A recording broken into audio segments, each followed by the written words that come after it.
Hello everybody, my name is Michael. I'm a member of the Hubs team and I'm making this video to cover some of the more advanced features that are available to Hubs users, such as object handling, advanced navigation, and importing your own custom avatar. Now this video is great to review if you already know the basics of using Hubs, so if you are brand new, go and check out the other videos that we've made about that. This video is also great for any folks who are hoping to present or lead an event in Hubs to know about. A quick note that depending on your room moderator or whoever has created your room link, some of these features may or may not have been disabled. I've also linked a document at the bottom of this video which covers all of the material that I reference. Right, let's get started.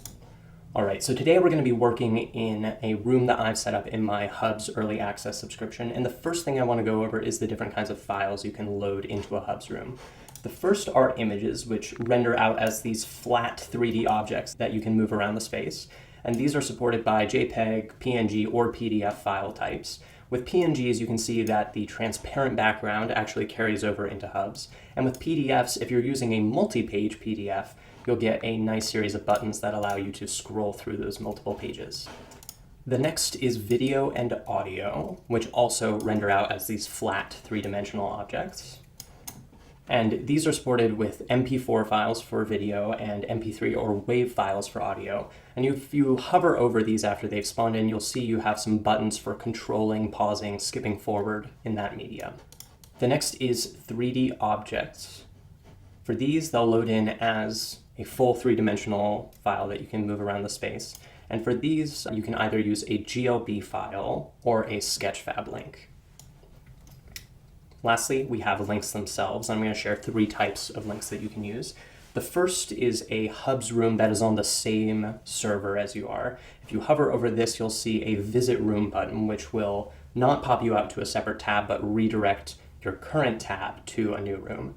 The next is a avatar URL, also hosted on the same server, which allows other folks to hop into the same avatar that you are, or whichever one you share.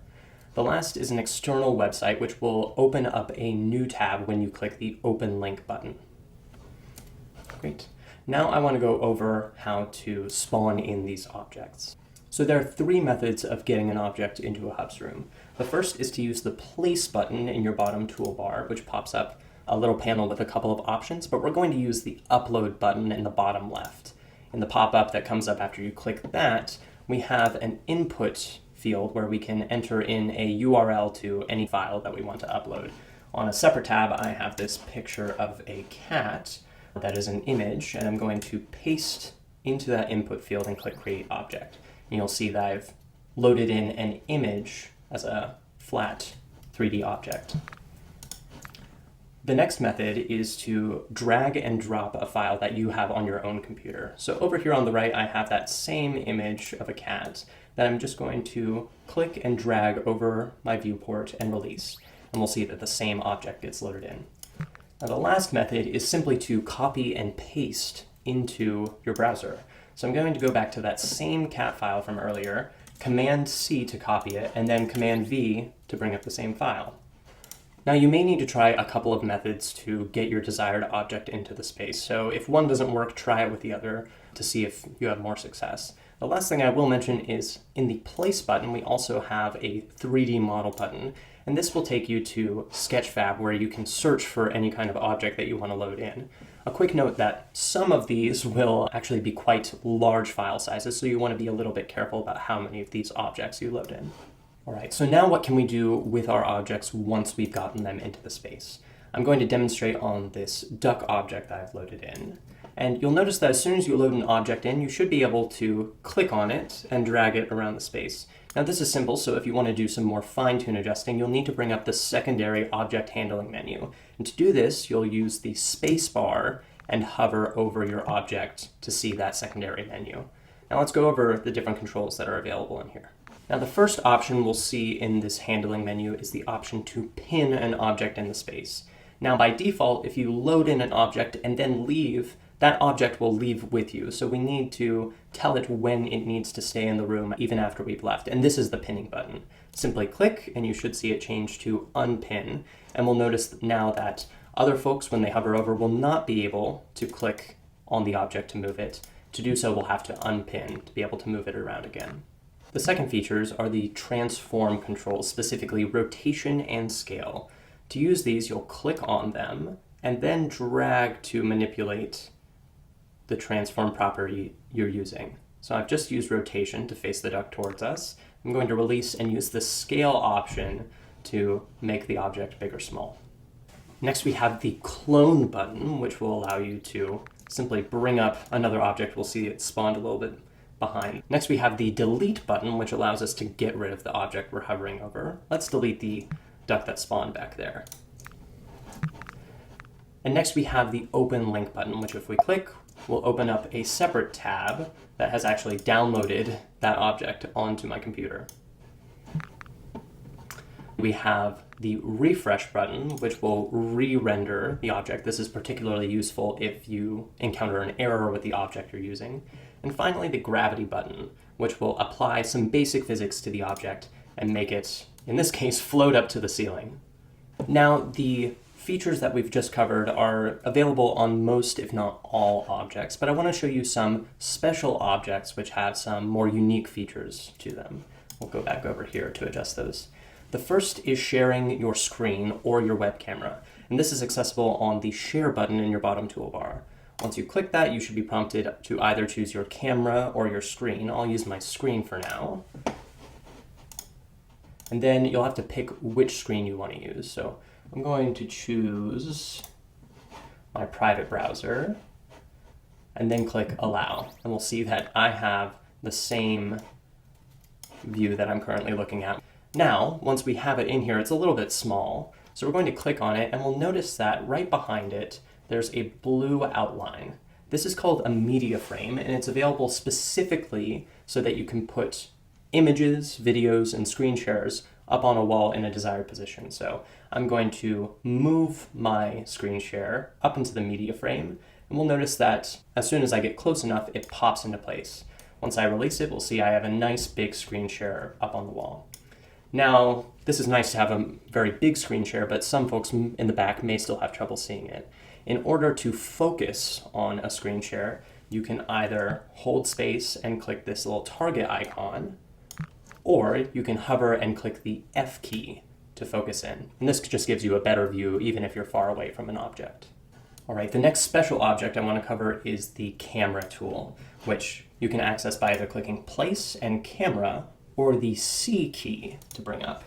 We'll notice I have spawned in a little camera where we can see I'm this default gray avatar. As I move side to side, we'll see a preview of how I look up there. And then to use this, you can either take a photo or video and set the number of seconds before that photo or video begins. The next feature I want to show is the pen tool, which allows us to draw on different surfaces in our scene. You can access this by clicking the place button and pen, or the P key for a shortcut. You'll notice now I have a little laser pointer in front of me, which allows me to sketch on all the surfaces that it comes into contact with. Now this is nice, but if I want other colors or a different size of laser pointer, I'm going to hold the Shift key and use the Q and E keys to change the color of my cursor back and forth, and then hold Shift and scroll to change the size of my drawing. Lastly, to get rid of the pen tool, you can click the Escape button. And then if you want to pin your objects, you can go up to them, hold space, and either delete or click the magic wand to actually make them into a 3D object. Let's see how that comes up. So now I have my full drawing as an object, which I can then pin in the space. The last special object that I want to show you are quick ways to get pieces of text into the space. To do this, we're going to go to the chat and then type a test message or whatever message you want to send into the input field.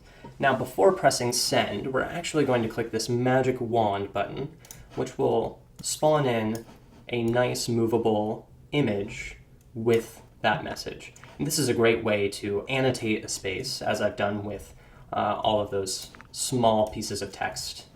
So we've just covered all of the object handling side of this advanced tutorial. Now I want to go over some advanced navigation features. The first one we'll talk about is waypoints. And these are set at the scene level, and depending on the scene you're in, you may or may not actually encounter any waypoints. But to reveal a waypoint in the space, you're going to hold the space bar. And you'll see that we have a bunch of people icons around this table. Now to move into one of these, we're going to hover over them and we'll see a little avatar revealed. If I click, then I shift into that position. Now to get out of there, sometimes it will disable your movement. You can teleport to move off a waypoint. Next is one of my very favorite features of hubs, which is flying. To begin flying, you're going to click the G key, and you should see a fly mode enabled in the bottom right of your screen, which I'll show right there. Now that we've begun flying, we can now look and move wherever we would like to go. So we've basically untethered ourselves from the navigation of the scene, and we can actually now clip through some of the geometry set in the space. If we're ready to return back to gravity, we're going to click that G key again, and we'll snap us to the nearest walkable surface. Lastly, sometimes we will want to move a little bit quicker through the space, especially if it is a very large one. Now, using my WASD keys, I will then click the Shift button to double the speed at which I'm moving. So as you're using those lateral movement controls, just hold your Shift button to accelerate. Great, so we finished covering all of the advanced navigation features. The last thing I want to show you is how to get a custom avatar into hubs. Now, not all avatars in the metaverse are able to be quickly plugged into hubs, but there are a few platforms that we recommend if you want to quickly iterate and import an avatar into hubs. I'll link this article in the description, but as you can see, there are a few customizers as well as Ready Player Me that import quite nicely. For this example, we'll use Hubs' avatar customizer, and for this we'll want to export a GLB file in here. So we can see in my pop-up I've exported that. I'm going to drag it to the side of my computer and return to Hubs. All right, so now let's get this file into Hubs itself. To do this, we're going to click the More button in the bottom right, and then Change Name and Avatar, the third item on our list. In here, we'll click the Change Avatar button, and then there are two options for custom avatars. You can either click the avatar GLB URL if your link is hosted, but here, since we have the file on my computer, I'm actually going to click Create Avatar. Now from here, I'm looking for the small icon that says Custom GLB. Once I click that, I can select from my screen. I can see that I have a custom avatar GLB that I downloaded. And when I click open, I'll see in the preview that this is in fact the same avatar I exported from the editor. Now to use it, I'll have to click save and then select it from my avatar panel and click accept for that change to take place. Now if I want to see what it looks like, I'm going to bring up the camera tool for a little preview by clicking the C key. And here I can see that avatar. All right, so that concludes this video about some of the advanced features that are available to Hubs users. As I said, this is a great video if you're a presenter or an event host who wants to know some more about how to interact and customize your space. If you would like to know more about moderating a Hubs room, be on the lookout for the next video, which covers those more advanced features.